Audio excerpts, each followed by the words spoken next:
Hello, my good friend. How is it going? Fantastic. Busy day, but fantastic. Are you a Green Day Packers fan? Or not a Green Day Packers? Yeah.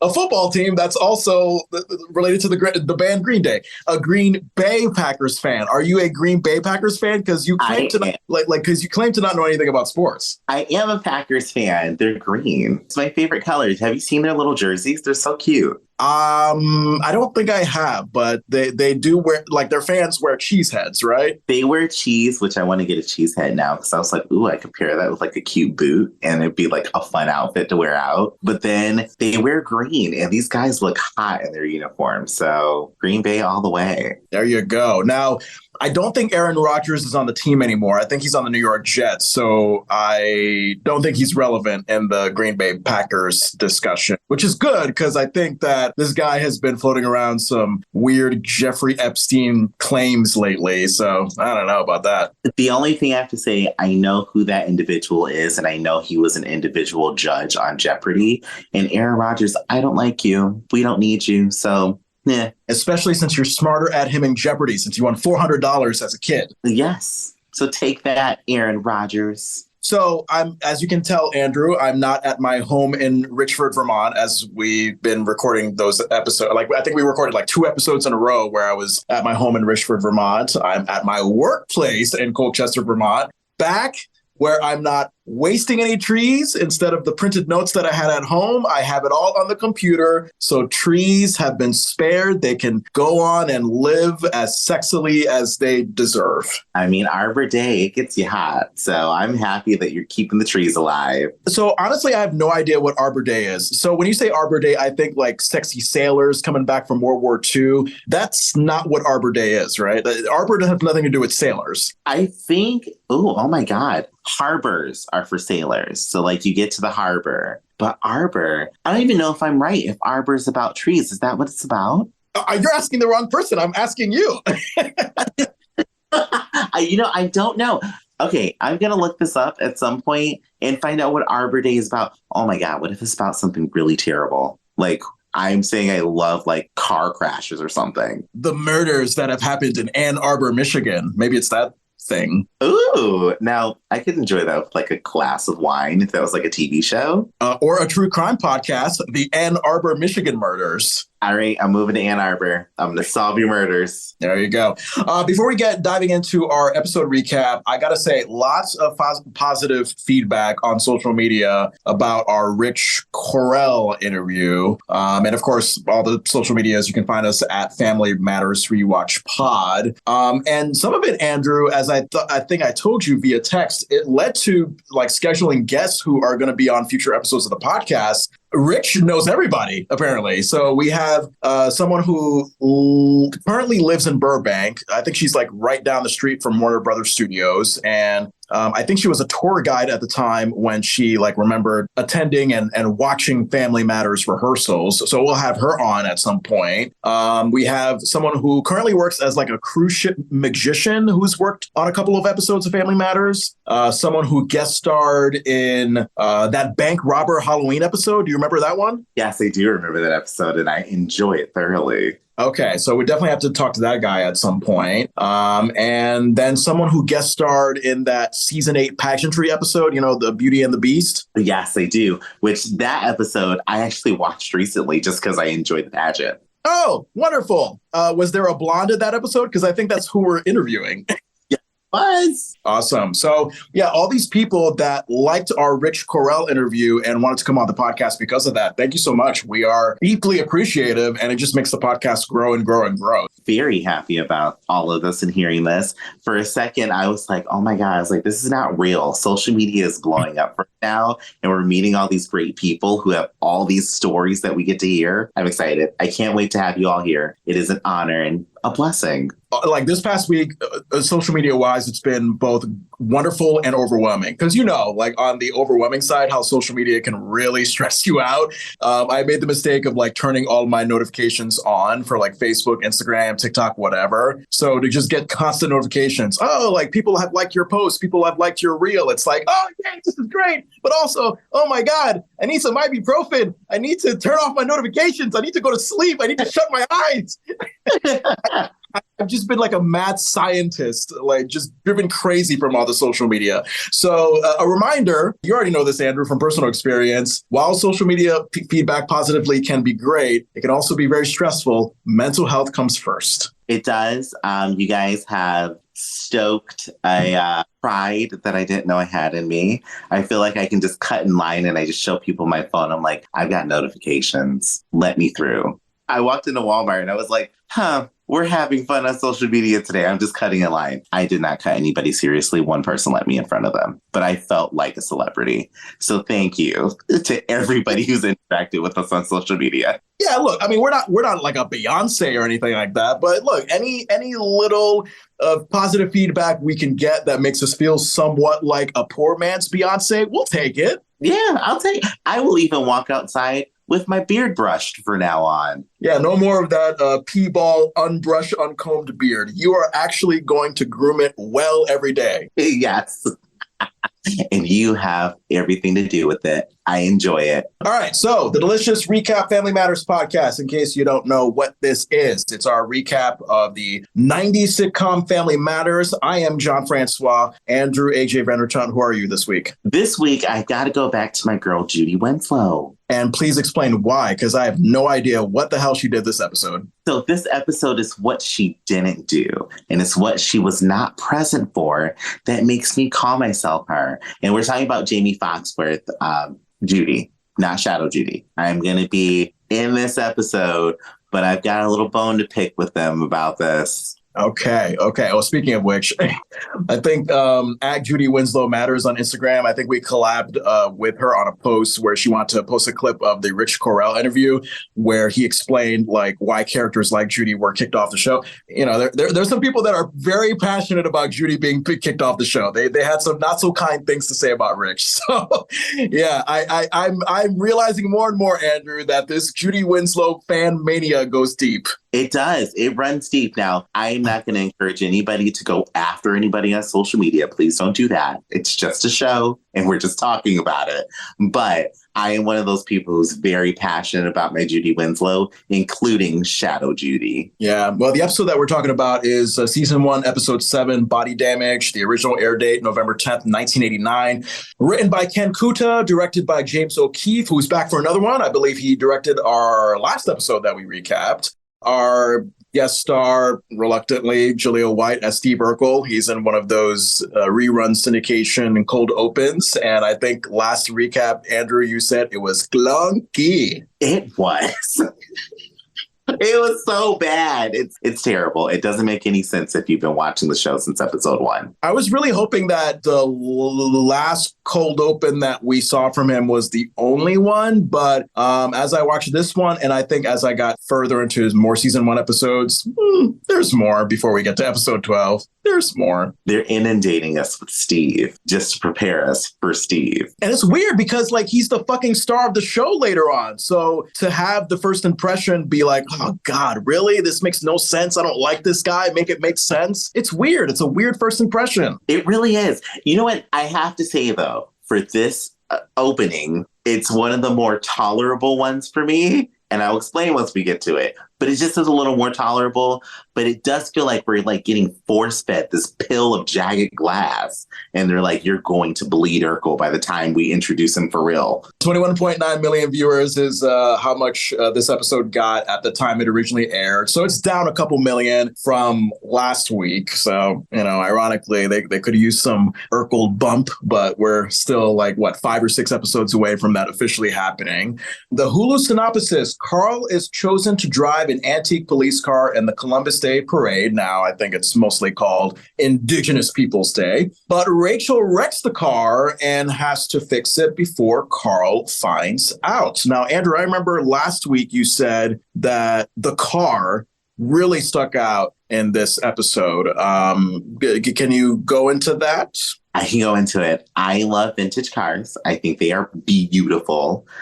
This car is a 1938 Ford V8 sedan, and it is gorgeous. Like when I tell you, I would love to just hug my face onto that car because there's something about a car that looks that way driving it. You just feel like good. Like, we know it is destroying the environment. It probably gets like 4 miles to the gallon, if that, because it's a very heavy car, but it is beautiful. And I imagine because like you had a past history as a 911 operator, the fact that it was a police car, so you have the police connection, the vintage car connection, it must have felt like you were in heaven when you saw it. Not for the police portion of it. Police cars give me traumatic images and stuff. So as somebody who's been pulled over 90 times or so in my life, the police aspect I could give up. But the car itself, delicious. So what I remember from this episode, Rachel just seems to have a Rolodex variety of skills. It's like last episode, she's a gourmet cook. And then earlier on in the series, we find out she's a writer. Now it's like, oh, you could fix cars. Like, what can't you do? Why the heck were you not staying on for the remainder of the series based on all your skill sets? Right. We could have had her as an astronaut, a scuba diver instructor, all kinds of stuff. And you know what it is? I realized it when I watched this episode. Rachel is the originator of gig culture jobs. She has every kind of gig as a job, and I love it. Really? I didn't think about it that way. That's interesting. And Carl comes off a lot better this episode than he did the last 2 episodes. And I just remember like those moments when he was unhappy in this episode, I was laughing. I loved it. It's weird because in real life, when people are unhappy, you don't want to laugh at that. But Reggie, I mean, fittingly enough, it's a sitcom, so I guess it does make sense. When he's not happy as Carl, sometimes it just makes some of the most funniest comedy ever seen on television. It does. If this was real life, I would not be able to keep a straight face. As soon as he got mad, I would just die laughing. Yeah. And especially when Steve comes along. Don't get me started on that. All right, let's get into our cold open. We start in the kitchen. Urkel casually walking in with blue, purple, and white striped flannelish bathrobe. He has like a bath cap on his head. And I think I remarked on this in the first Urkel cold open. I'm looking at this kid and I'm like, wow, you have a stiff, lean back walk. You would think that this is like a 12-year-old Vietnam War veteran who was like abused as hell in prison. It's like the specific walk that Jaleel puts on. It's both uncomfortable, but it's also fascinating to see. It really is. And combined with just everything that he does, it's like, whoa, this kid's something. Steve says good morning to Carl and Harriette at the kitchen table, understandably giving him a look that suggests they are not pleased with him randomly coming into their house. And as the viewer, again, if you're watching this for the first time, either through rerun syndication form or through the Hulus, it's like, this random nerdy character we're not properly introduced to the first time. He's coming in a second time as if he's been a regular character all along. It's too much. It's too much. It's a lot to handle. Like, part of what I was thinking, I have it in my notes here, is how did we get here at this point? Because the thing about our first episode, we started off with Louis Armstrong and It's a Wonderful World. It's very serious, but then we get this funniness. But then just randomly now, we're getting sprinkled in with this little bit of chaos that is Steve Urkel. And it just seems like the show is trying to take a turn based on the cold openings, but it doesn't get there right away. Yeah, it's like we're getting the little seeds. And trust me, I mean, again, because I think as well as you, maybe you're like already far into season 1. Over the course of just the one season, it is insane how, as our guest Rich Correll indicated, Family Matters goes from this sweet family show to, oh, we're going to just have a big Urkel slapstick orgy. Like, it's insane. And it's funny, like all the Urkel slapstick stuff that comes later on, but the change in tone within just one season, not within 2 or 3 seasons, but within just season 1, it's like, wow, clearly we're trying to get great ratings at any cost. Yeah, you can feel it. Like you're saying, it's just immediate. There's like not much of a transition to it where they ease you into it, and the cold openings don't help. Oh, another Harriette fashion comment on this cold open. I think she had on a Girl Scout mint chocolate chip cookie dress. Did you notice that? Yes, it gave me very like Girl Scout. I was looking at her dress and I'm like, this is interesting. Maybe she's a Scout leader and we just don't know. Mm-hmm. And how relevant, because we're recording this episode on January 5th. Girl Scout cookie season is like right around now. So how unintentionally relevant to 2024, Harriette? Yes, she knew what she was doing. She knew. Carl asks Steve what he's doing here. Steve tells Carl the water is off at his place, and Estelle, a.k.a. Mother Winslow, was nice enough to let him use her bathtub. I was remarking that Mama Winslow, she, moves into the packed Winslow household in episode 1, and automatically, whoa, she is given her own bathtub. So man, Carl is treating his mother like the queen that I guess she is. I mean, hey, she knows the Butches, so that makes sense. She knows Queen Elizabeth. She knows everybody. So I think Carl, just out of his own thing, is like, I've got to get to her celebrity status, so let's give her our own bathroom. And this is kind of foreshadowing to, I think, episode 8, where Carl takes it a step further and just builds her like an entire fucking shower, right? Mm-hmm. It's one of those things, you don't think about the dynamic that she has, but I think it's like all of her connections, people are like, she is royalty and she will have you erased. So we're giving her everything. Yeah. And also, if we want to psychologically get into it, the lengths that some sons go to get their mother's approval, to go from like, oh, my mother has a bathtub, to I'm going to build my mother an entire shower so she will love living here and therefore love me more than my other brothers. Like, oh, yeah, Carl. Carl's trying to get that inheritance. That's what he's after. Yeah, if there is any, I'd like to see that. Steve remembers that he forgot his rubber ducky and exits. Carl tells Harriette he can't believe a kid Steve's age is still using bath toys. I think if I do the math correctly, Jaleel was born my birthday. We share a birthday, me and Jaleel White, November 27th. He was born in 76. This episode came out in 89. So he was, what? Do the math. I think he was like 13. 13? Yeah, that'd be 13. Yeah. But you know what? Such a teeny tiny kid, he could pass for 7. He really could. He doesn't even look like he's close to Laura's age. And they're supposed to be, well, he's going to be her love interest. Well, she's going to be his love interest. We'll see. I mean, either way, it's kind of non-consensual up until like the last season or so when Laura finally falls in love with him. Steve returns to the kitchen carrying a geese that he calls Mr. Quackers and says Quackers loved Estelle's bubble bath. And then Steve does a nerdy oh God, even I trying to do it, that was painful. Oh, Jaleel, I underestimate your talent. Can you do that, Snort? I can't do that. That looked painful. Yeah, maybe as a kid, you have more energy within the sinuses. But as an adult, all those sinuses, they're dead like Jaleel's Vietnam War body as he walks. When he turns to an adult, your sinuses develop a limp. Please sympathize with my limping pig snort. All righty. But honestly, in the moment, Andrew, I'm laughing at it.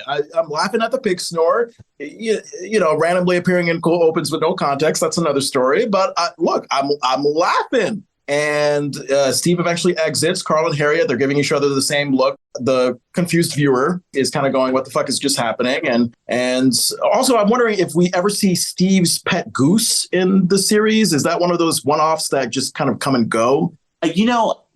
Thinking about it, because I haven't rewatched the later seasons, I feel like we do see a duck or goose again at some point. We'll have to look into it. I know via our Rich Correll interview, we never see his parents, Herb and Diane. But the goose, I guess we'll have to stay tuned and find out. The goose, we have to stay tuned and find out. And, I just am picking up on it. They didn't pay their water bill. These parents are not responsible at all. Yeah, they're quite reckless for parents that want their kids to have good grades and be a basketball star. Right. So you think the opening overall is clunky. There was really nothing that you liked about it. The only thing I like about it is the bird. The bird is so freaking cute. Like, I want to take that thing home and snuggle up with it. It'll break your nose, but I'll still snuggle with it. Nothing else. So I was like, this is just weird. It's so weird. Yeah, that's the thing about geese. I mean, if you see like the commercial, like they look like they could be fun to have, but nope, they're pretty mean. Those mean geese. Mm-hmm. And for the umpteenth time, opening credit sequence, Shadow Judy still there. We will honor her memory by just repeating it over and over and over, that she will be in the opening credit sequence until seemingly the end of time. Scene 1, we go into the kitchen. Once again, Harriette is at the countertop telling Eddie to put silverware on the table, and Eddie wearing a black and brown striped turtleneck that is reminding me, oh God, for some reason I wrote down Reese's Cup and diarrhea combination. Oh, God. Oh my gosh. That's so descriptive. Your facial expression was everything. You look like the way the look you gave me, it was like I killed your dog or something. Oh my God. It's so offensive. I mean, Reese's has gone down the drain. They put potato chips in their new one. But that description that you just gave, Wow. I feel like potato chips, chocolate, and peanut butter would be an interesting combination. Like the saltiness and the sweetness. You wouldn't like that? I would probably like it, but not inside of the Reese's cup. This thing looks like worms crawling inside of the Reese's cup. It doesn't look appetizing at all. All right. When you say worms, I mean, now I don't even want to eat it anymore. Come on now. Ugh. I mean, unless it's gummy worms, maybe gummy worms, but real worms? Come on now. I mean, real worms are delicious. They're, they hit the spot. Are you serious? Have you actually tasted real worms? As a kid, but yes. Okay. And how was that experience? Did you get sick? I probably got sick. I only remember eating the worms, and that was just one thing. I was like, oh, okay, this is interesting. I'd never do it again. Okay. I mean, I shouldn't talk because I ate deodorant in front of company just to like get some attention. And it was quite a lickety experience. I would never do it again. But that's, hey, when you're a child and you want to get attention, you'll do whatever you can. You will lick things that should go in your armpits. I'm only laughing because it's something I've wanted to do and just never had the courage to do. Oh, when you're 5, it's great. When you're 30 something, it looks pathetic. All right. Anyway, Laura also is preparing the table for, I'm guessing, dinner because she says it's Friday night, even though I see daylight outside their kitchen window. Yeah, it was bright as day outside. It looked like it was afternoon. Laura says she hears that Janie Brown is having a big party tonight, but that's right. Eddie cannot go anywhere because he's grounded. Eddie wonders how long he would be grounded if he broke Laura's arm. But what is Eddie grounded for? I'm asking myself as they just move on to a different subject with Rachel. Did you have that question too? I did too. I was like, what's the context? I'm like, why is he grounded? Rachel, sitting at the kitchen table, tells Laura to test her on this car repair stuff she's got down cold. Rachel is studying car repair stuff from a textbook. For what reason? This does not sound like road test protocol, unless I'm wrong. I don't know, Andrew. Road test, I don't think you're going to go over any of the stuff that they were discussing. And so I just want to know, like, what was she at? Where did she get this at? Is she going for a degree? I want to know more. Like, why are we just doing this random test that we've never heard anything about? Rachel says she's going to ace this sucker, and Laura starts off by asking what are the steps to adjusting a carburetor? Google definition, unless you know what a carburetor is. Actually, I don't. Well, it is a device in an internal combustion engine for mixing air with a fine spray of liquid fuel. I don't know still what that means, even though I read the definition. That's how little I know about car stuff. So now that I hear the definition, I know what it is. So inside the engine, there's this little thing, and it looks like a metal spray bottle, almost like a little, if I were to say like a perfume bottle. And the spark plug is next to it. So when the gasoline sprays in a mist, the spark from the spark plug ignites it, and that creates the combustion in the engine to make the pistons run. What? So that's like, so you're kind of describing like an internal sparkly fireworks show happening inside the engine. 4th of July inside of that. Oh, I love that. You see, Andrew, this is why you're here, to Sesame Street all the facts for me. I love it. Big Bird, pay me. Rachel says, step 1, you loosen the lambda lock nut. What's a lambda lock nut? Did you know what that meant? Or not at all.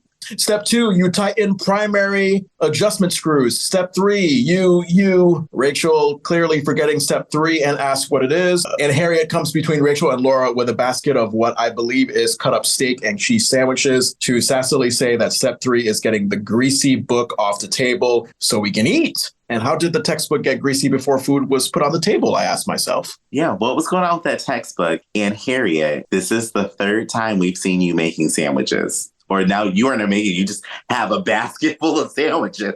Now, did you find these sandwiches more appealing looking than the bland white people sandwiches that she was making in the other episode? Yes, these sandwiches actually look like they might have tasted pretty good. But as for the textbook greasy thing, I think I was going further into my questioning in my notes. Maybe leftover grease on the tablecloth from a previous meal. But, Harriette doesn't seem like the kind of mother that would just let grease sit on the table. I think she would be really on that. Yeah, grease on the table. I see her doing it because I just feel like she'd be like, no, I dress immaculately, so my house should be immaculate. The only thing I can think, which we don't get context of, is if maybe Rachel was at a repair shop with the book, or maybe she got it from a shop? Maybe she got it from a repair shop? Yeah, that's what I'm thinking. Because I'm like, maybe the book is grease from like car grease, but that's the only way I could think. Rachel tells Harriet when her car needs a tune-up, she'll be thankful Rachel is taking this adult education class. Right away, I'm thinking, I believe, to like episode 2, when Harriet mentions that using that like tune-up in a can stuff for the family car and it spitting it out back at her. So I'm guessing she's leaning on Rachel to learn tune-ups so she can do it herself. Maybe that could be their agreement. Like, Rachel, you get to stay here, but you got to learn how to fix the car. I like that deal. Rachel, the multi-skilled person. Be useful, damn it. Carl walks in from the back porch door with his police uniform on and giving infectious enthusiasm as he greets everyone and tells them he's got great news. Carl has been named the policeman with the best safety record in the entire city of Chicago. Andrew, I'm thinking Chicago seems like too big of a place to award something like that. And what does the safety record get you? A free donut? I don't know. Yes, I want to know, what is the safety that we're like calculating here? Is this like workplace safety? Is it like on the street safety? Like, I would know. Yeah, like I gotta find out how many people are in the city of Chicago. Chicago population to 2.6 million as of 2021. 1989 must have been different. But yeah, out of all that and the police officers that must be surrounding that city, like Carl Winslow, out of all people. I mean, he's a great guy, but that's damn. Chicago is definitely doesn't have that much great police officers back then. They don't. I mean, this is interesting. Maybe it's only his precinct that they looked at.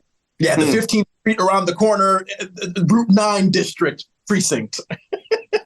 Oh, God. Everyone congratulates Carl, and he quickly interrupts them to excitingly say there's 4 big news. Because of his safety record, he'll get to drive in the Columbus Day Parade. But not to be a party pooper, even though I might. But if I had the best safety record as a police officer in one of the largest cities in the country, I would want a vacation or a substantial raise. That's just me. Right. Me too. Give me a raise, a bonus, or a vacation, and we're golden. I don't want to just drive a car. Miami or Coco Cay, Bahamas, let's go. But no, let's just be in the cold in a parade and drive. Hey, so you did really good this month, and we just want to reward you by putting you to work driving a car. Woohoo! Congratulations. The rest of the family goes crazy, excited, though, at the parade news, because, to be fair, if it's for the entire city of Chicago, it's going to make Carl a big star. So, all right, Carl Winslow gets some celebrity status. Maybe that, builds some pride within the family. I get that. But Carl interrupts their excitement again with more great news. He'll be driving the lead car in the parade. So, Carl, you'll be driving first. That's the bonus. You'll be driving in front of everybody. That's your reward for being the best safety police officer. You get to set the pace for the parade. Awesome reward. Yeah, forget about having a raise that could benefit your family, especially with Harriet being laid off recently. You get to drive first on the road. It also sounds like to me that he gets to drive this car, but they're going to make him pay for the gas. Yeah. And I wonder how gas mileage is on a vintage car like that when we get to it. Not good. I can tell you that now. Carl tells the family to follow him outside so he can show them something. They all exit to the back porch, and we see them in the exterior going through a gate that I've never seen before, but maybe the garden behind the gate might be the same garden Rachel smelled flowers happily in front of the opening credits. Possibly. I saw it. I was like, whoa. We have a full outdoor stage setup here that I've never seen before. And how about that sky? Didn't that sky look so convincing? It did. It looked so real. So not green screen. I mean, if real life looked like that, I wouldn't be mad because it was nice, but... Yeah, Carl reveals to the family the giant 1950s looking police car he'll be driving in the parade. I'm wrong on that because I think it's like a 30s car. And, and I also just noticed like the episode air date doesn't match when Columbus Day actually is. Columbus Day is like in mid-October, and this episode doesn't air till November 10th. So what the hell was that? That's random. It really is. It's just like they're like, hey, let's just throw in a holiday here and just use this one. Yeah, or maybe like they taped it around this time, or maybe the writers wrote the episode around Columbus Day, and they just didn't think, by November 10th, nobody's going to give a crap about Columbus Day anymore. Very true. Oh, ooh. And they could have like been like he's in the Thanksgiving parade. Do they do like a parade for Thanksgiving? I don't know if they do a parade for in the show. I have no idea. I mean, in real life, obviously, we have many Thanksgiving parades, but in the show, I mean, November 10th, that's days away from Thanksgiving. That would have made sense. Right. Huh. Anywho, the family is blown away by the car, especially Rachel, who exclaims that this car is a 1936 Ford. So I was about like, what, I think like 15 years off. Carl is surprised that Rachel knew this information and asks how did she know. Rachel tells Carl he's talking to a car lover. She proudly states that this car has a V8. And I'm thinking, oh, that's vegetable juice. I was wrong. V8 is vegetable juice. It is, but I don't think the V8 as it applies to a car is the same V8 that I'm thinking that I drink out of. John, I could see you out there in a car pumping V8 juice into the engine. Like, my car is going to be fast. Yeah, and you know what? And honestly, speaking of Rachel and cars and everything, I'm surprised you didn't pick Rachel again as your character, because here's another reason for you to love Rachel. Rachel's a vintage car lover. You're a vintage car lover. Very true. But it's what's happening in this very scene we're talking about of why I'm calling myself Judy Winslow. Correct me if I'm wrong, but I have it in my notes that Judy was not in that scene at all. Rachel continues passionately with what this car has: a dual throat carburetor and 221 cubic inches of raw power. And as I said this, did you understand what I was saying? Because I'm just reading words. Again, I know nothing about cars. I know how to fix certain things, but there is car lingo I don't understand, and I didn't understand any of that. Yeah, just to make sure that the writers were not bullshitting, trying to make it seem like they know about cars when they really don't. I did look up dual throat carburetor on the internet, and no, it's not a mechanical adjustment that you put inside your esophagus. It is actually a part in a car. Oh, I was getting like RoboCop neck, but no, okay, it's in the car. Based on how many times I clear my throat, I probably could use a dual throat carburetor in my esophagus right now. I can see you like revving up your throat, just like getting all the phlegm out. Yeah, because think about it. Like, throat clearing constantly is pretty much the equivalent of trying to like rev the engine up in your car and it's just not starting completely. Think about it. So yes, give me a carburetor in my goddamn throat right now. All right, invent it. Elon Musk, let's do it. Yay! All right, Harriet asked Carl where he got the car, and he says the Policeman's Museum, where I guess you can just pick up an extremely valuable antique car and be trusted to drive it around a parade in Chicago, of all places, without ruining it. He's the number one safety person. He has not had any accidents. Carl says this car was actually driven by Elliot Ness. Did you know who Elliot Ness was when they mentioned? I did not know who he was. Looked him up on Wikipedia. Elliot Ness. He is an American prohibition agent known for his efforts to bring down Al Capone while enforcing prohibition in Chicago. Now, you know the infamous gangster Al Capone, right? I do. I know Al Capone and I know prohibition. Yeah, all the illegal things Al Capone did. And what did they get him for? Tax evasion. I still laugh at that. It's like, oh, wow. Killing people, prostitution, gambling. No, just he was bad with his taxes. You know what it is? If you pay your money in America, you can get away with almost anything. But they were like, he has not paid us. Get him. So Elliot Ness was the leader of a team of law enforcement agents nicknamed the Untouchables, handpicked for their incorruptibility. So Family Matters giving us a very subtle history lesson that a lot of the kids watching probably wouldn't care or know about. Yeah. I mean, hey, I just got educated and I like that. Eddie asked if Elliot Ness had the best safety record last year, clearly not knowing that Elliot has been dead for 32 years at this point. But honestly, I'm not going to blame Eddie on not knowing who Elliot Ness is because, like I said, majority of the Family Matters audience, they're little kids. They're thinking about whatever the fuck is relevant to them in 1989. Right. They have no idea. They're just like, oh, okay, this is kind of cool that you said a name. Carl tells Harriet that he's been practicing his parade hand wave and proceeds to demonstrate both the creepiest and funniest forced wide smile parade / pageantry wave I've seen. Did you pick up on that? I did. He would have nailed Miss America with that wave. Rachel butts into the uncomfortable silence of watching Carl and suggests the family go for a spin in this car. And just think about it. Like that car, you can't drive it today because the roads are terrible. It'll fall apart in 3 seconds. Just as the rest of the family excitingly enters the car, Carl tells them loudly to freeze. Back away slowly. Keep their hands where he can see them. Harriet sarcastically asks Carl if he's going to read them their rights. Carl reminds Harriet that this car is an antique and it's signed out to him, which means that it's out of bounds and off limits and no one is to touch it but him. Laura says she understands, but advises her dad to simplify these instructions for Eddie. Oh my God. Once again, Laura, bitchy, mean middle child. Just wait your turn. After season 4, you'll get to be nicer.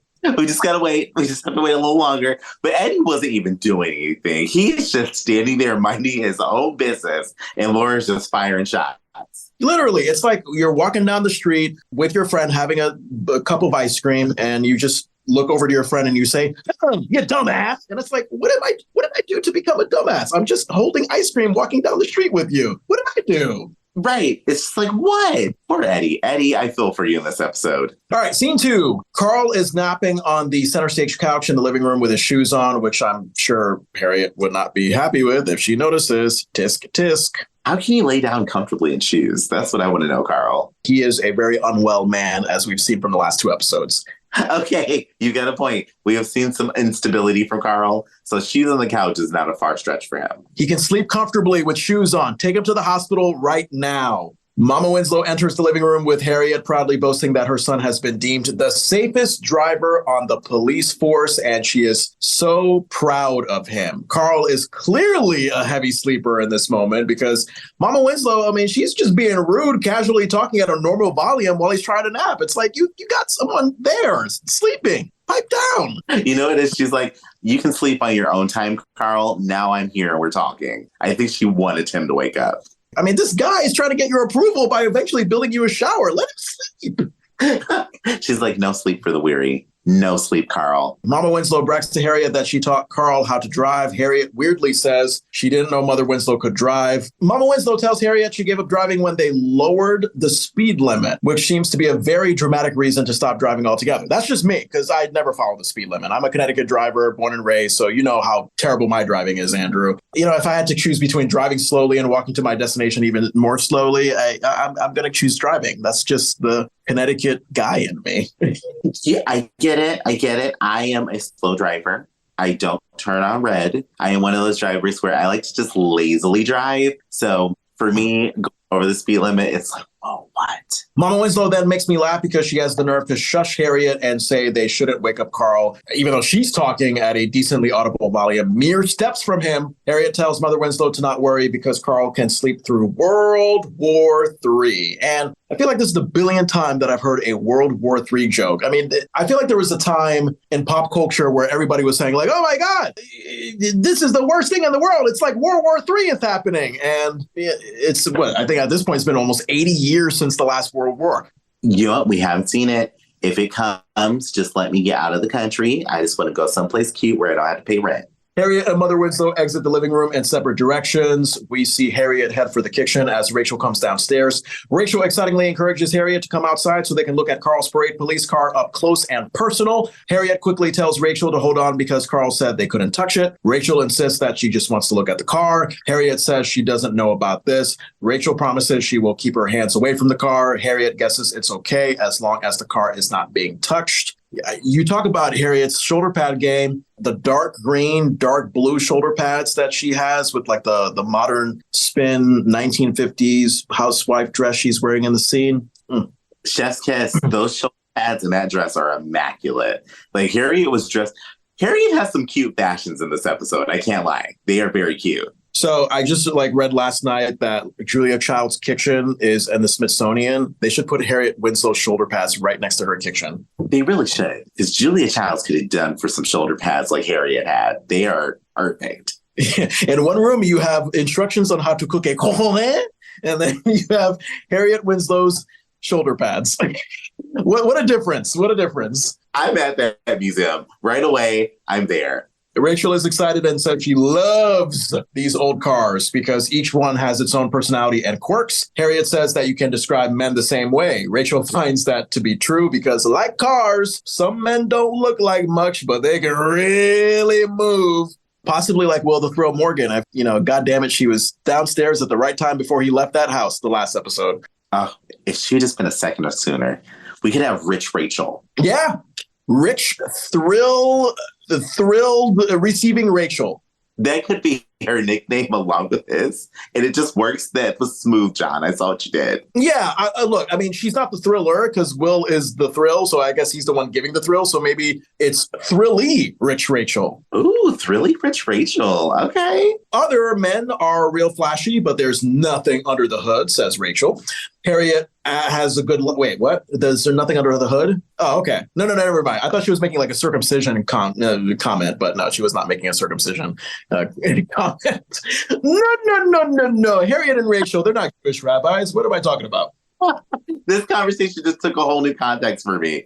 I did not put together two and two in a circumcision joke. So that is good, John. And the thing is that I didn't even write that in my notes, but when I said others are real flashy, but there's nothing under the hood, I thought, wait a minute, was she making a circumcision joke? No, she was not. She was not. You're thinking too much into this, John. Harriette has a good laugh at that as her and Rachel exit through the back kitchen door.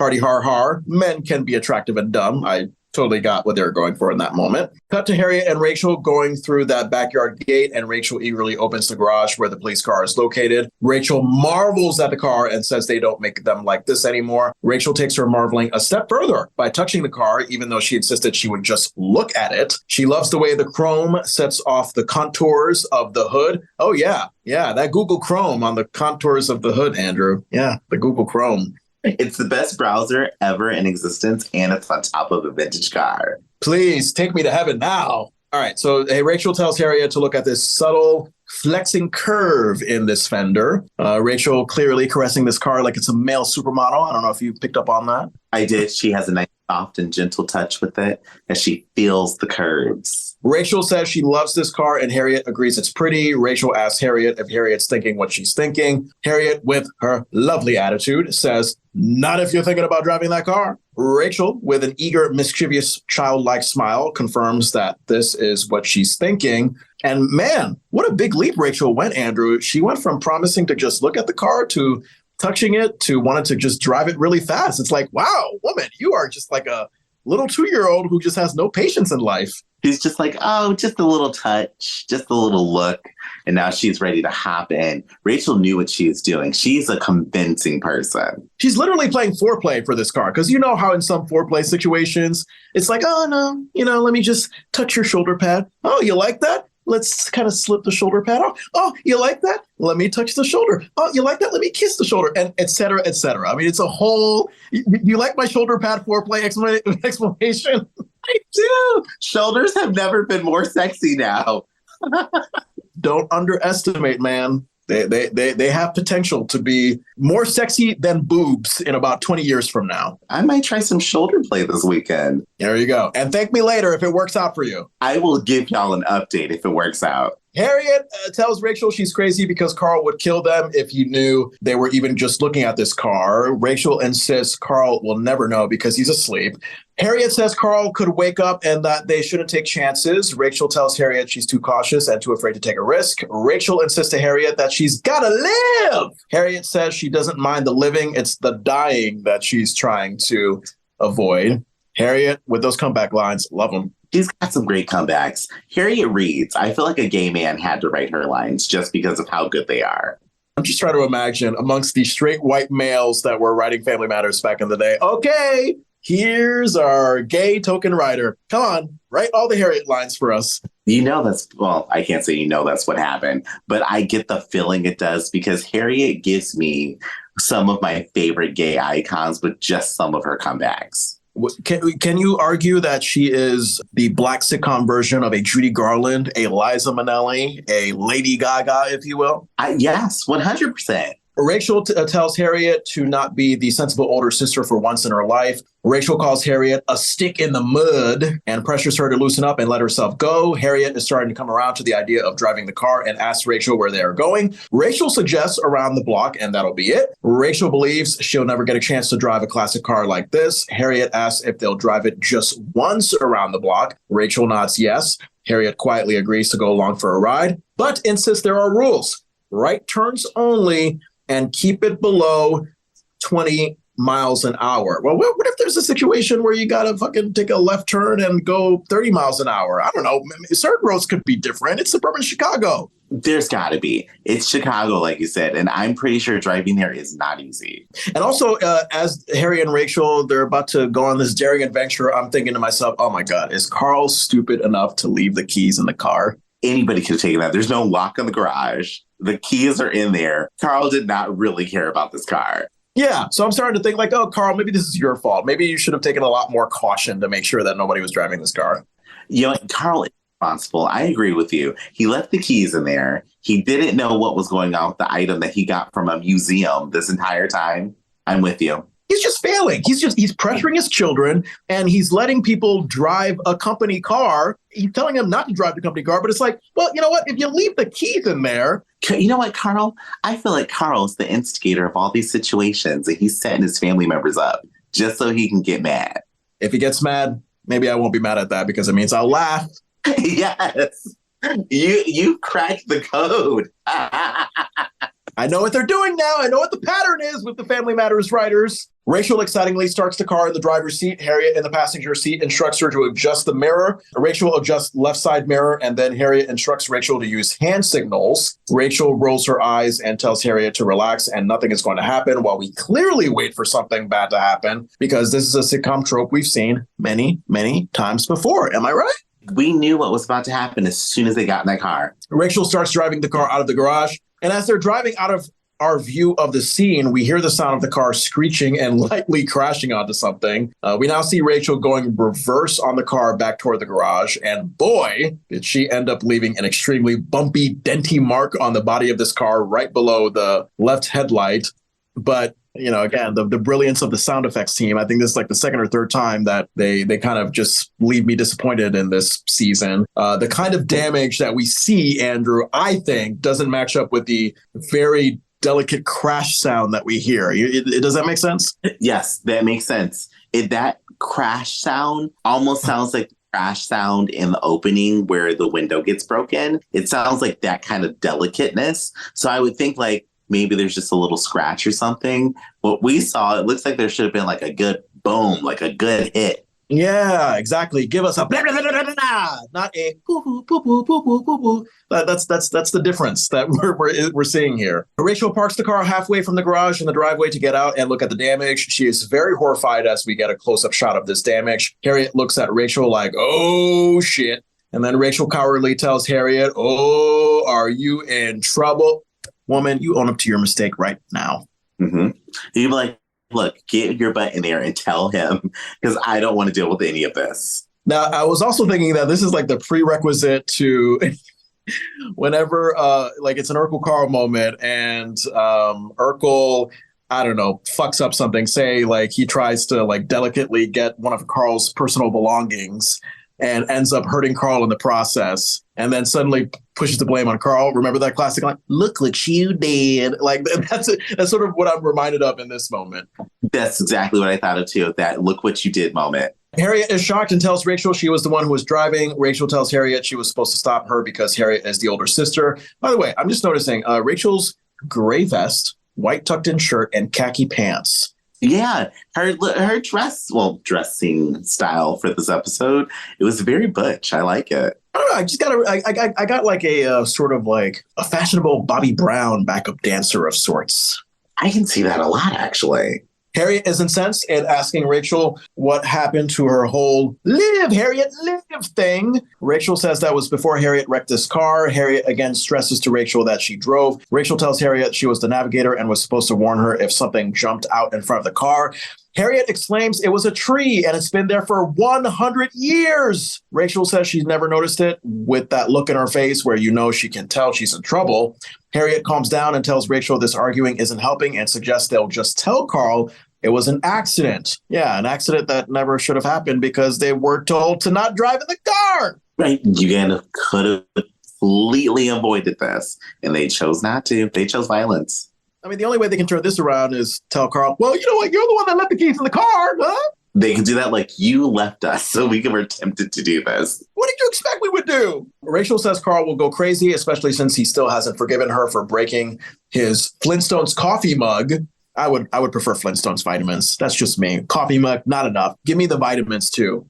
I can agree the vitamins are delicious, but if it's a Fred Flintstone cup and it has feet on it, I would be so angry. Really? Because you don't want to like suck the feet? No. No. I just mean if it has like the car and the feet in it, I would totally be upset for breaking my mug, and I never let that go. Got it. That's what you meant. Sorry. Totally thought of something else. I just had this image of like, I'm going to be so angry because then I'll have to suck the coffee liquid through the feet part of the mug. And I hate that. I'm Andrew Vennerton. Good night, everybody. That is a terrible image I have in my head now. Anyway, Rachel insists to Harriette that they can't tell Carl about this. Harriette tells Rachel Carl is driving this car in the parade tomorrow and is bound to notice the damage. Rachel says not if she fixes it first. Harriette is not convinced and tells Rachel she could not even glue Fred Flintstone and Barney Rubble back together. Rachel says that was a cup and this is a car. She got an A in body and fender work and she can fix it tonight. Well, I hope Carl is proud of that A because he sure is not proud of Eddie's A's. Hopefully he's proud of this one because Rachel got one. Oh, she didn't say that in the episode with the grades. She didn't want to make Eddie feel bad. Rachel is protecting Eddie where Carl is not. I like that. Mm-hmm. Rachel is a new dad. I like it. Harriette believes even if Rachel can fix the car, Carl should still know about the accident. Rachel pleads with Harriette to not tell Carl. She can undo the damage if Harriette will just give her a chance. Rachel pleads with Harriette to not turn her back because her older sister is all she's got. Oh, I got 20% left on my phone. We got to hurry up. I just got the alert too. Harriette tells Rachel to not give her that "don't turn your back on me" speech because she's heard it 1,000 times. Rachel says, but this time she means it. Harriette asks Rachel with a worried face, what am I going to do with you? We zoom in on the damage. And then we go to scene 3, dark living room, and we get a view of the stairs as Harriette turns the light on wearing a light blue with white stripes bedrobe as she sneaks down the stairs quietly and goes into the kitchen. Harriette heads out that back kitchen door. We cut to Rachel with this intense welding like helmet as she's doing as she's doing that like factory sparkly drilling into a car part to get it fixed. She's doing the whole thing, Andrew. She's got the gigantic gloves, orangish, prisionish jumpsuit on. She's really looking like a factory mechanic. I'm like, this woman, what can't she do? She can do everything. Yeah, she can do it all. I just want to know, what was she welding? It was a dent. That's a very good question. And I also want to know, because the car repair exam that she took made it seem like, okay, she's just learning the nuance of car repairs. So to go from this exam to like, wow, you're welding something. It's like, damn, woman. Let me take that exam. Apparently that can make you an expert. Right. I need all of it. And where did she get a welding gun from? And that's what I also need to know. Like, how did you get all of this industrial equipment? Welding R Us, 15th Street by the corner in downtown Chicago. Harriette comes over to Rachel to check on her work and taps Rachel on the shoulder, which gives her a scare. Rachel tells Harriette to never sneak up on someone with a blowtorch. That's what that tool was. I mean, at the moment, I couldn't think of the name. I was like, oh, it's like a sparkly fireworks thing. It's a blowtorch. See, and I just called it a welding gun, so who knows what that is. Harriette says she'll try to remember that, but once Rachel puts the helmet back on and goes back to working, Harriette taps her on the shoulder just to tell her that her baby Richie is asleep. Rachel goes back to work. Harriette taps the shoulder again. Rachel opens up her helmet and asks Harriette if she's aiming to lose that finger. Harriette apologizes and asks how long this will take. Rachel asks what time does Carl leave for the parade. Harriette follows up with another question, asking if this will take all night. Rachel says this is a delicate operation that you don't just slap on with crazy glue. She'll have the car ready in time and asks Harriette to excuse her as she puts the helmet on and gets back to work. Enter Eddie from the gate, and I think, oh, God, maybe we're about to realize that Eddie is out at 2 a.m. again, but without permission this time. Uh-oh. Because he was grounded. So how is he out this late? Take that 11 p.m. curfew, Eddie. Roll with it. Stop trying to push it. He asked Rachel and Harriette what's going on out there. And I'm stuck on Eddie's fashion again. Eddie has some great fashion in this moment, Andrew. He has a dark gray and light blue striped windbreaker with a tight white pants. Oh, yeah. I'd wear that. That's a cute outfit that he had on. Everything except the white pants, because they make me anxious. Anytime I think about white pants, I think, how can I ruin this by dropping food on it tonight? It's like you have a competition for yourself. How dirty can you get them before you have to wash them? Eddie looks back at the missing part of the car, starts to put two and two together, and insists he had nothing to do with this. Harriette tells Eddie to relax and confirms Rachel did the damage. Rachel insists Harriette did the damage with her, even though that's clearly not true. Eddie asks why, and Harriette refuses to answer the question and asks Eddie why he isn't in bed when it's after 1 a.m. Because, he's a 2 a.m. adventure seeker. Duh, Harriette. Yeah, Eddie's a little adventure seeker. He's a night owl. I mean, let's be honest. Like, when I think of someone wearing white pants after midnight, like, that's like prime Miami party boy look, if you think about it. That's like Pitbull. I'm going to go out and get drunk and fuck as many bitches as possible. That's that vibe. Yeah, I didn't even think about it that way. Eddie's a player. Like he said, he wants to go to the movies with the girls. He was out with the girls. And also, white pants after Labor Day, he's taking a risk. He is. I mean, fashion faux pas. Eddie, we got to talk about that. Eddie reminds his mom the rule is he has to be home by 11, which is a great callback to that, new curfew from the pilot episode that Carl set. And I have to admit, Eddie does make a point. I mean, as long as the children are home, you as a parent can't really control when they sleep. So, he could legitimately say, hey, I was home by 11, but I just have been up and not been able to sleep all night. Yeah, Eddie's got a point. That's the smartness of Eddie. Eddie is street smart, and he knew what he was doing. Mm-hmm. Rachel tells Eddie that as long as he's up, she could use another pair of hands on this car repair. Eddie enthusiastically is for this idea and asks if he can use the torch, to which Rachel and Harriette aggressively say no at the same time, which I found to be a funny moment. Very funny. Sisters united in that moment. Harriette wants to check on Carl to see if he's still sleeping and exits. Eddie asks his Aunt Rachel what she would like him to do. Rachel gives Eddie some tools and asks him to put them in the toolbox for her. And Eddie just remember that moment where he just carelessly slams the tools on the ground where the toolbox is. It's like, oh, dumb Eddie. Right. So when he just dropped them, I'm like, Eddie, you just don't get it. That's something that Waldo would do like in later seasons, Eddie. He's channeling Waldo. He really is. Rachel is startled by the noise of the tools hitting the ground, and Eddie looks at her in his classic oblivious way, like he's just waiting for her to tell him what to do next. Cut to the kitchen in the dark, where Harriette comes through the back door quietly to see Carl grabbing a post-midnight meal of sorts in the fridge, and then Harriette yells to Carl, apparently wanting to just scare the bejesus out of him in the middle of the night and also food shame him. Come on now. I know you like to make fat jokes at Carl's expense, but I think we've all had a post-midnight craving. Oh, yeah. I can't recall a night where I don't eat something at 2 a.m. Dude, the other night I had like an Oreo cookie bar, some apple pie, and I smothered it with Neapolitan ice cream. And then I was like, all right, I'm good. Let me go to bed. Ooh.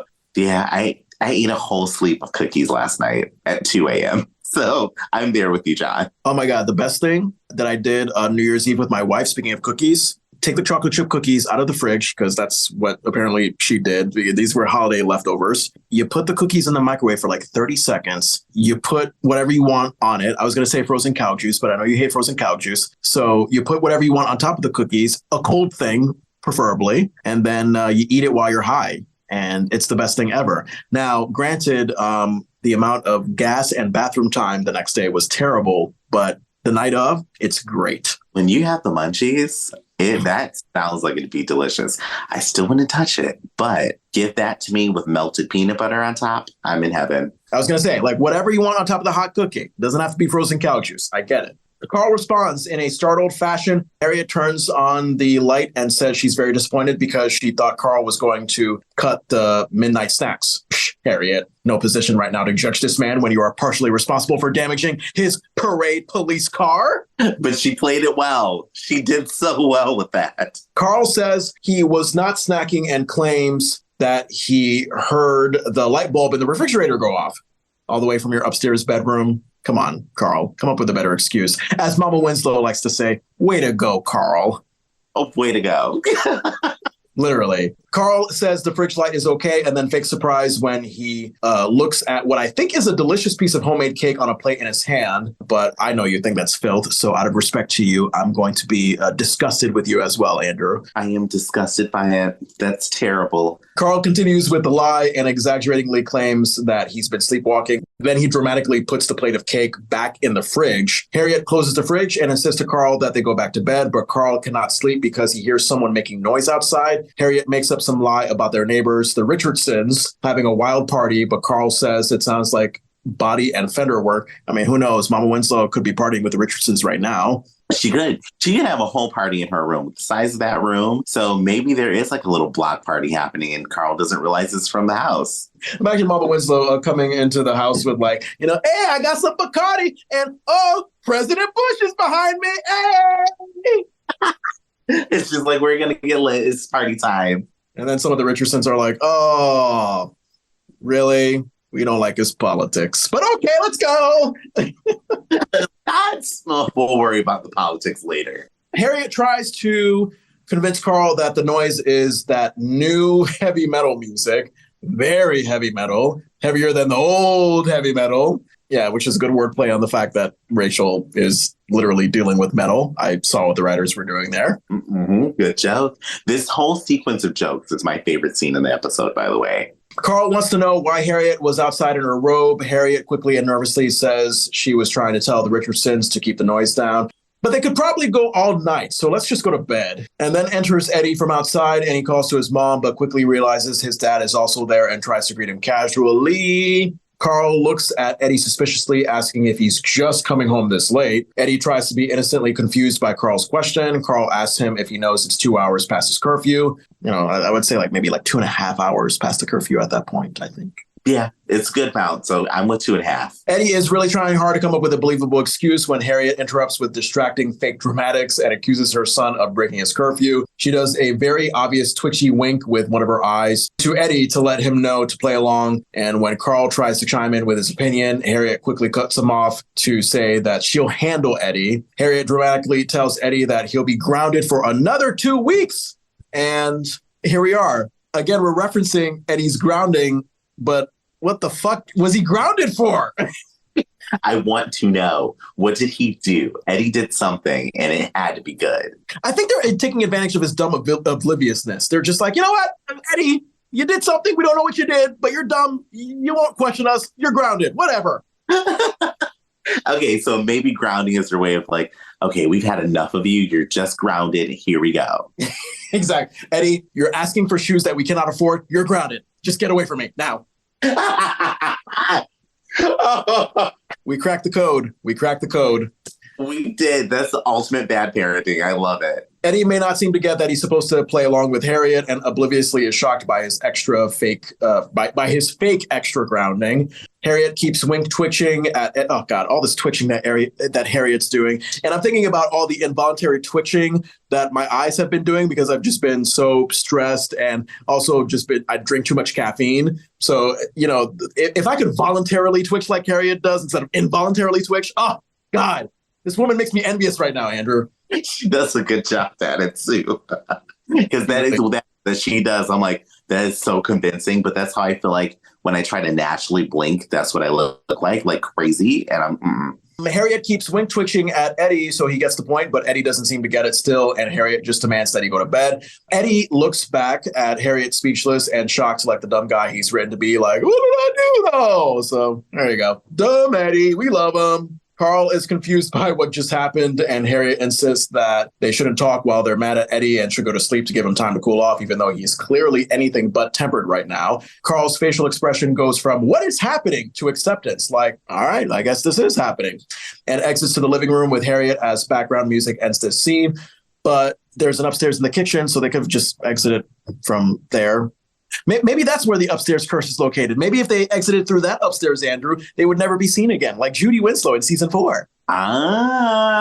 You cracked it again. They never go up those stairs, I don't think.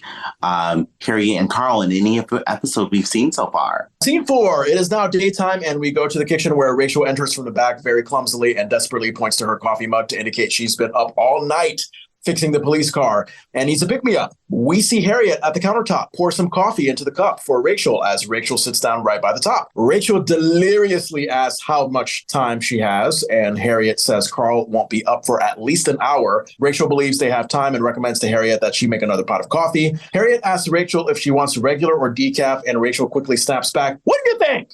Harriette is understandably taken aback by this snapping as Rachel backs to outside and says to herself that she better make it decaf, which I could understand because, as I think I mentioned like a second ago, Andrew, caffeine That's a great way to make an angry person even angrier. Oh, it is. Since you drink a little bit of it, you're like, I'm ready to fight or work. Yeah, right. I'm awake. I'm alert, and I'm ready to punch somebody in the face. Let's go. This is why I like coffee. Coffee makes you want to fight. Yeah, look, at the same time, we don't want Rachel sleeping on the job, so we understand why the caffeine is there. Eddie enters the kitchen. He is wearing a bedrobe as well. And the color of Eddie's bedrobe, Andrew, it reminds me of peach-flavored yogurt.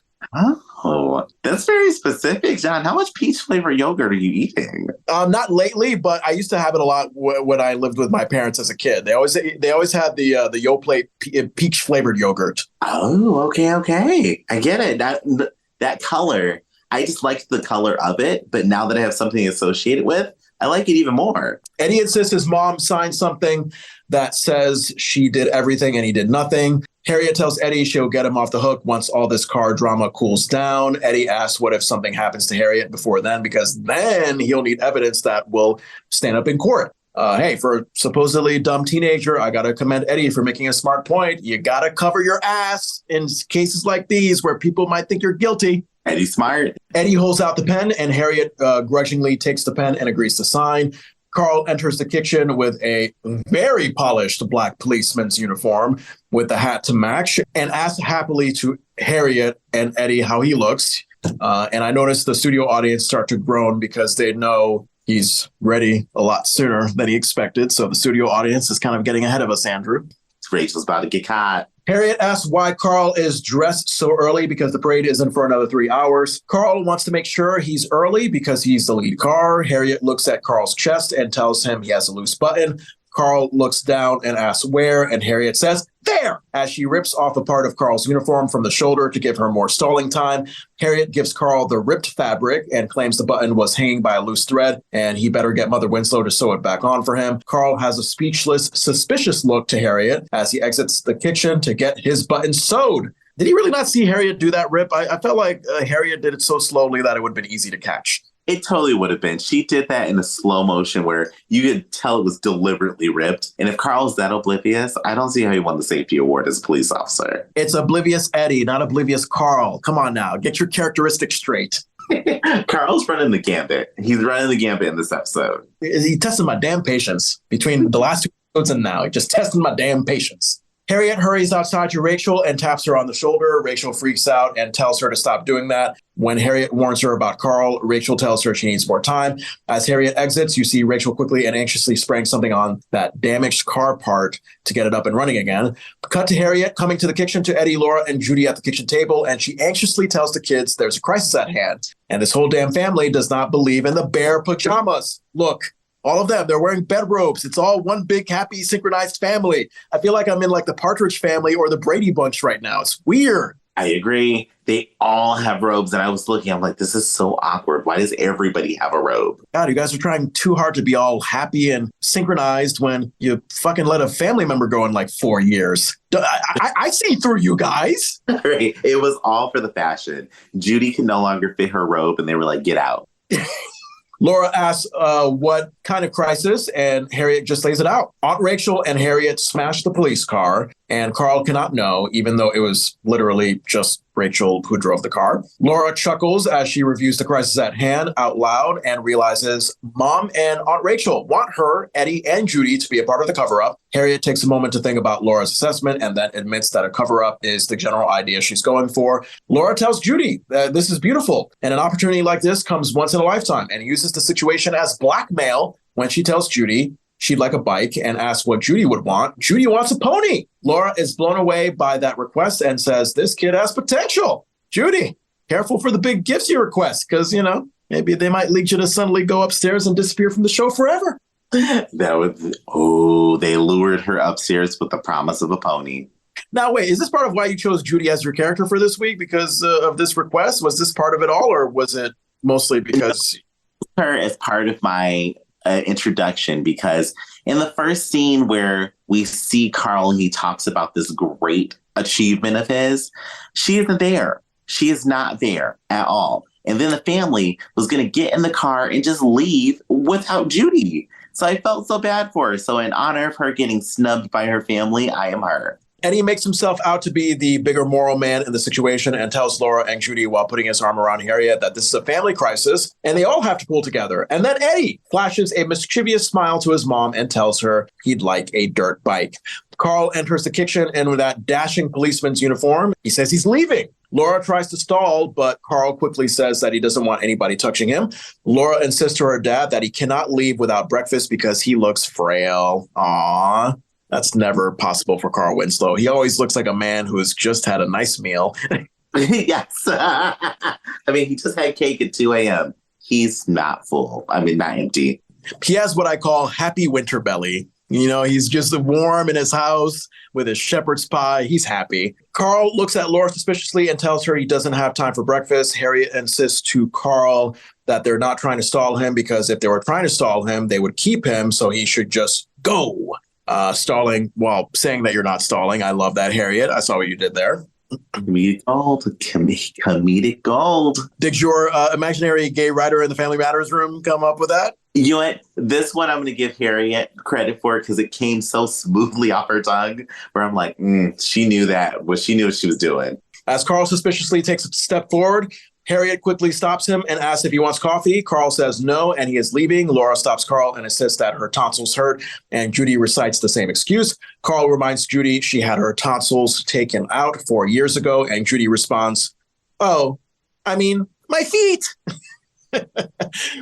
So Laura, the older sister, hasn't had her tonsils taken out, but Judy, the younger sister, has, is what I was questioning to myself. Do you know if that's normal or not? Is that okay? I mean, I guess it just depends on how susceptible you are to like strep throat and throat infections. So some people have them out. Sometimes the younger sibling gets them out and the older doesn't. I can only imagine also that Jamie like rehearsed this, I mean, my feet line over and over again, because I feel like that was her biggest moment in this episode. It was actually very funny. I laughed out loud. Carl finally just comes out and asks the family what is going on, and Harriet, Laura, and Judy quickly in succession say nothing. But of course, dumb Eddie is the last to speak, and he nervously laughs and says there's nothing wrong with the car, which puts Carl into an immediate panic as he heads outside with Harriet and Judy following him. In the kitchen, Laura looks at Eddie with annoyance and says he has the IQ of frozen yogurt. A very specific put down, I found. She could have said like the IQ of a pea, but it's like frozen yogurt. Okay. Well, frozen yogurt is quite delicious, Laura. Thank you very much. She just doesn't know yet. Laura exits to where the rest of the family are going, and Eddie is dumbfounded by what he did wrong. Yeah. Remember that moment? He was like, what? What did I do? Eddie's just catching strays. He just doesn't get a break. Cut to the closed garage where Harriet blocks Carl from opening it and reminds him that she loves him and to remember that he loves her too. Carl firmly tells Harriet to move out of the way. Harriet hesitatingly moves away, and Carl opens the garage to a shockingly perfect car as Rachel polishes it with a rag and happily tells Carl, good morning. But I feel like we're going to see something wrong with this car at the last minute. I just felt that at this moment, Andrew. I was like, this car is going to come apart any moment now. It's that too good to be true moment. Yeah. And did you also notice the wooing of the studio audience at the reveal of the car, as if they were seeing like teenagers make out in a 90s sitcom? Yes. I have a note about that, of them being very like, oh, this is a romantic sound. And I'm like, this isn't a romantic moment. That studio audience. Maybe it was canned, to go back to what Rich Correll was saying, like, sometimes they like use canned studio audience response. Maybe they just got like a studio audience response from not Boy Meets World, because Boy Meets World wasn't on the air by then. I don't know, the Cosby Show. They could have been it. I didn't even think about that. Huh. Carl is still suspicious and asks Rachel what she is doing, which makes sense because if Rachel wanted to make sure she didn't look guilty, she would not let herself be seen randomly polishing this police car that she supposedly did not use. Rachel tries to be casual and tells Carl she was just cleaning a squashed bug off his headlight. And then she throws the rag behind her on the ground somewhere like the boss she is, who doesn't care about littering. Shame on you, Rachel. Yeah, you're supposed to be hippy dippy, girl. Rachel tells Carl she wanted everything to be pitch perfect for the parade. Carl is looking very confused and thanks Rachel. Harriet mumbles a winky kind of thanks to Rachel for saving both their asses in time. Carl tells the family he'll see them at the parade. Rachel wishes Carl a nice parade. Laura says the family is proud of him as Carl gets into the car and fires up that ignition. And at this moment is when I'm hoping something hilariously wrong will happen with the car as Carl is like driving it out of the garage. So Carl is, giving a goofy, oblivious goodbye to his family. That's what makes that anticipation even funnier, Andrew. But alas, that moment doesn't happen. We just go on to the next scene. How did you anticipate that moment coming, or were you just kind of taking the moment as it was? I anticipated that moment almost the way when Harriet and Rachel first got into the car, where we're going to see the car drive off set or off scene. And then a second afterwards, we hear something big happen. And we didn't get that. We move on to scene 5. Rachel has the most braggadocio, prideful walk going into the living room with the family. Harriet commends Rachel on a job well done. Rachel says she knew they could pull it off like the effortless sneaks they are. Laura tells Rachel she's setting a real bad example for the kids. Can I ask what the heck Laura is wearing in this moment? Did you notice this? She had this bedtime wear, Andrew. It was like a pink overcoat that I guess is a robe, and then she's like wearing this long white shirt with like half of the head of a blonde-haired girl. And she's wearing these light blue and black slippers. I know it's just bedtime wear, but I'm just like, damn, Laura. She's like going all abstract, sort of severed head fashion here. It was weird. It was giving me like weird Barbie moment, like she had a matching Barbie doll or something with the same outfit. Because I looked at it and I was like, that's a very specific pink that she has on. Right. And if you actually saw the Barbie movie, maybe it's like a precursor to Kate McKinnon's Weird Barbie that was in the movie. I can see that. Laura then tells her mom she hates to bring this up, but there is this matter of the pony and bicycle that was promised. Eddie chimes in and says to not forget about his dirt bike. Harriet says she's hurt and expected that her kids would do this little tiny thing for her without something in return, even though she clearly did not say no to their blackmail requests. If you remember, Harriet was just kind of like, yeah, a promise is a promise, Harriet. What are you teaching your children otherwise? Right, you got to stick to your promises. Don't just give them sandwiches. Don't just give them sandwiches that white people would be like, oh, hey, this is a real sandwich. No season. Dry. Laura flat out tells her mom she was wrong to assume that. Harriet, of course, gives Laura the perfect, what did this child say to me look? God, man. And I was just reminded of Jo Marie Payton's guest appearance on Will and Grace as Will's boss's assistant. And even in that show, she gives the classic sassy look that we see her give over and over again on Family Matters, just to kind of, really? She's like, you did not just say that to me. I love Harriet. Her acting, just amazing. As we hear the living room doorbell ring, Rachel tells Harriet they are not going to be blackmailed by these children because there is zero evidence that there was anything wrong with the car. And here I am bracing for the moment when Rachel opens the door to reveal the opposite of what she just said. And in comes a very not happy Carl holding the huge car part that Rachel pulled an all-nighter for. Carl tells the family he's going to the parade and they better get their story straight because he plans to do a lot of yelling when he comes back. Carl walks out carrying this big car piece, and the family looks at each other in the living room like, uh-oh, we're in for some trouble. Scene 6, in the living room, family enters, led by Rachel, who says it was a nice day for a parade, and at least it did not rain. Harriet wishes it did rain because maybe the parade would have been canceled. And Harriet, having a very wonderful light blue tracksuitish outfit, did you catch that? Mm-hmm. It was very nice and leisure for her.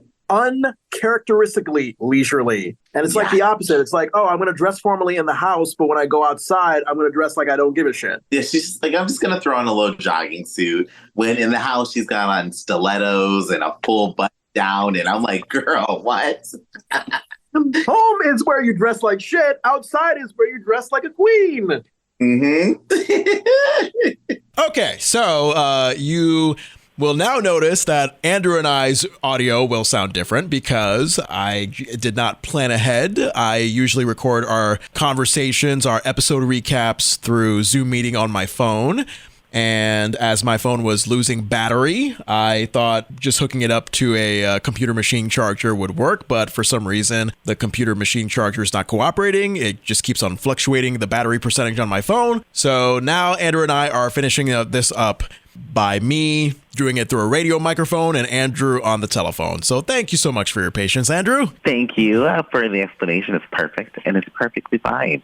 We're still having fun with family matters here. All right, let's get back to where we were going. So Harriette notes that Carl looks so miserable. Laura says when Carl came by, she could hear him grinding his teeth over the band. One that is a cringy sound to imagine. If there's any sound I don't want to imagine right now, Andrew, it's someone grinding their teeth. Oh, yeah, it sounds terrible. Yeah, right up there with scratching the floor, sliding your shoes on the floor, scratching the chalkboard. So many cringy sounds. No, nails on the chalkboard, I kind of find soothing, I can't lie. How? How is that possible? There's something about that high-pitched screech that it makes. It's kind of like, ooh. Wow. All right, you are a very interesting human being, the more I know you. We'll scratch some chalkboards together, John. Oh, please don't. Please don't. If you want to just watch me die a slow death, that's what will happen if we scratch chalkboards together. Okay.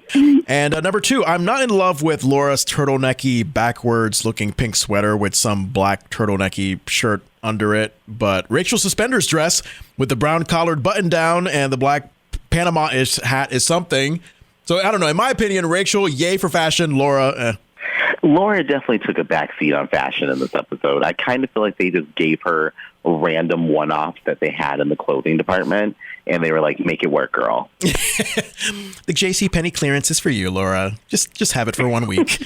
I love it. Rachel says they're all in trouble, and Eddie laughingly claims, not me, and proudly states that he has written proof that none of this is his fault. Rachel finally takes responsibility and admits that it is her fault, but she'll hold little Richie when she tells Carl, just in case, as a protective shield. Carl enters through the living room front door, and he's definitely not in a good mood, but Reginald sells it comically as usual with his exaggeratingly frumpy face hunched overhead and tense upright shoulders. He makes it even better with his frustration, speechless bobblehead nod. Remember that moment?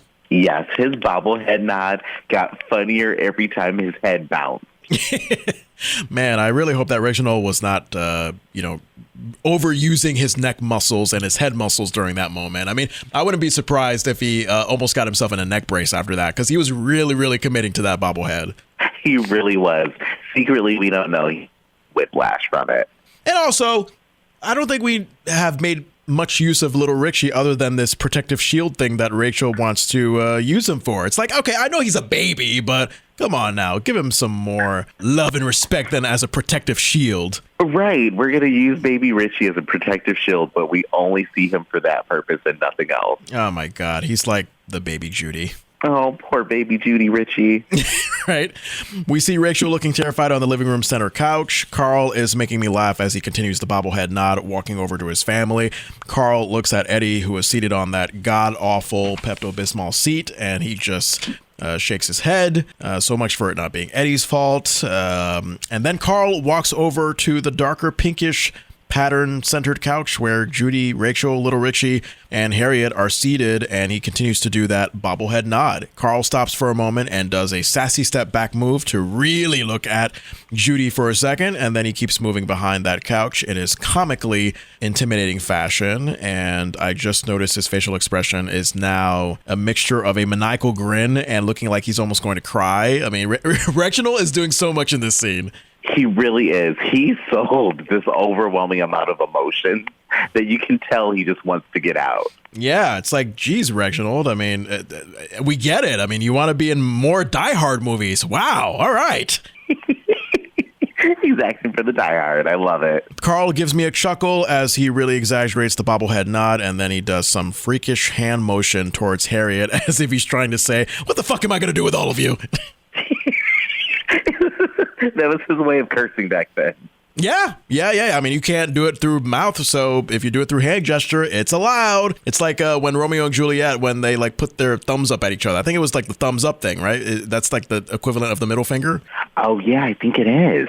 Harriette finally breaks the silence and tells Carl to allow her to explain before he says anything. Harriette says her and Rachel are to blame for the car being dented, and they should have never repaired it behind his back and dragged the kids into it. They were totally wrong, and Harriette stresses how sorry she is. Carl has a bummed out face and tells Harriette he really wanted to yell. Rachel gets up holding Richie and apologizes to Carl too for the car. Laura apologizes. Judy apologizes. Eddie rips up his fault-free proof and apologizes. Aw, man, Eddie, you almost got away scot-free. He almost did. I don't know why he did that. Carl, because he's dumb, oblivious Eddie. That's why. Yeah, that is true. Only a dumb person would rip up the confession that would save them. Yeah. Carl says he cannot understand why they all couldn't come to him when they were in trouble. Carl, I feel like he's not aware that he just did a very dramatic, intimidating bobblehead nod performance. I don't know if anybody would find that approachable. Right. Would anybody at all, even him?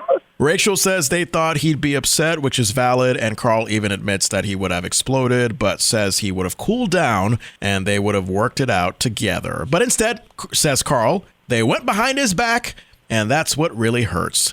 Harriette apologizes and promises it will never happen again. Rachel seconds that. Laura thirds that. Eddie fourths that. Judy fifths that. And suddenly I feel like I'm in some kind of like weird falling domino Three Stooges routine. But again, this family is a little too synchronized for me. They really are. From the ropes to all this agreeing together on everything, they're very, very rehearsed. God, man, y'all are too perfect for me until end of season 4. You know what? They were hiding what they do with the kids, and they were like, we got rid of one Judy, so let's be perfect so that way we can keep another Judy. They're like a black sitcom version of like that so-called perfect white family that you see in like a true crime documentary. Oh, they were perfect. They had it all. And then the husband killed his wife and 3 children. That's perfect.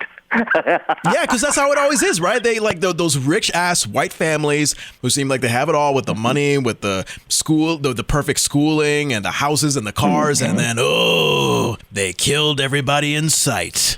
Mm-hmm. It's like they have the perfect life, and next thing you know, mass murder is what was on their agenda the whole time. Carl tells everyone they're off the hook, but to remember that they're a family. Is this when the sappy background music comes in? I ask myself, and it does. I was right. Carl's melodramatic message is that the family's problems are his problems, and he cannot do anything about them unless he's told about it.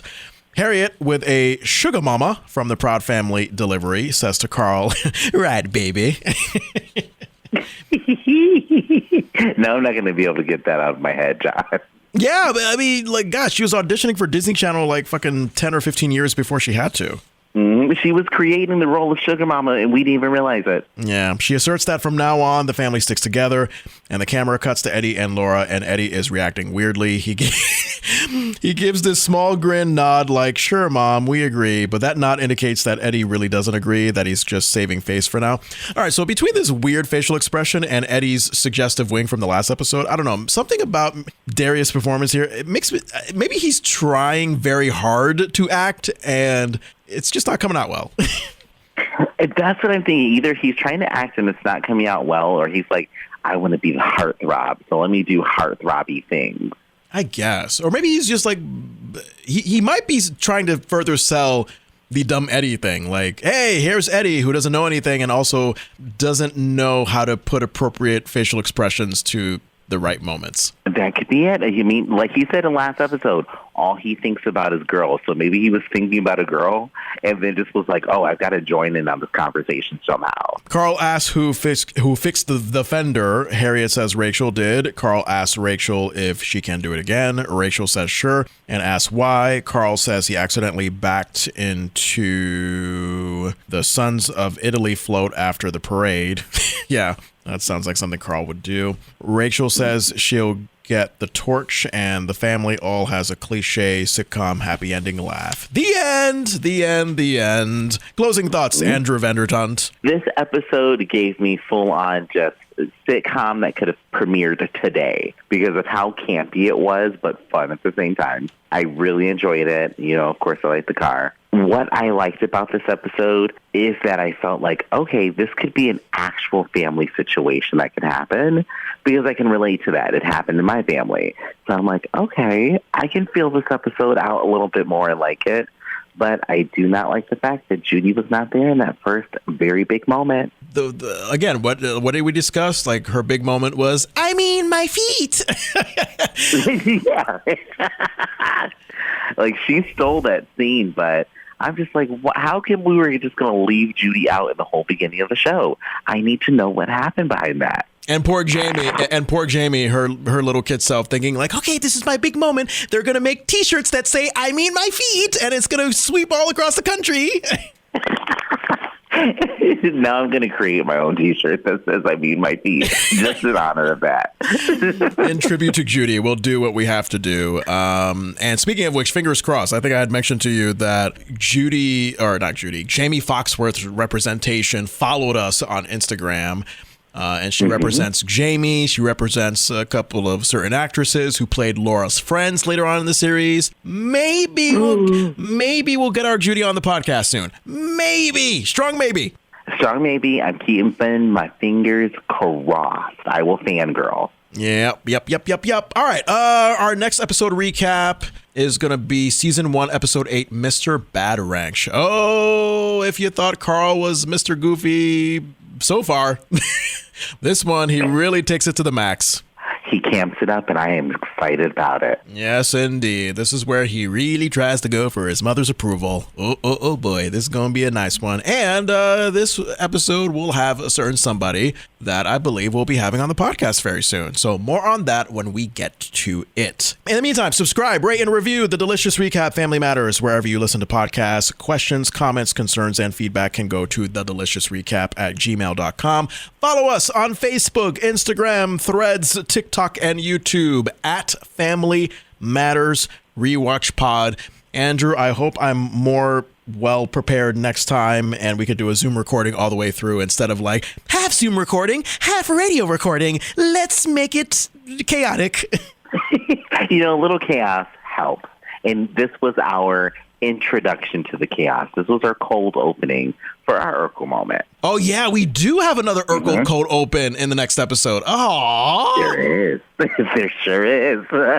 Do you remember this one being as clunky as the last two that we've reviewed? This one, I don't think it was as clunky. I've got to watch it over again because I've seen so many episodes recently now.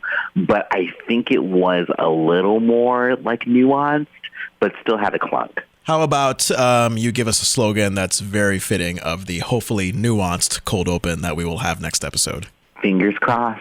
It's going to be that cold opening that lets deliciousness ring.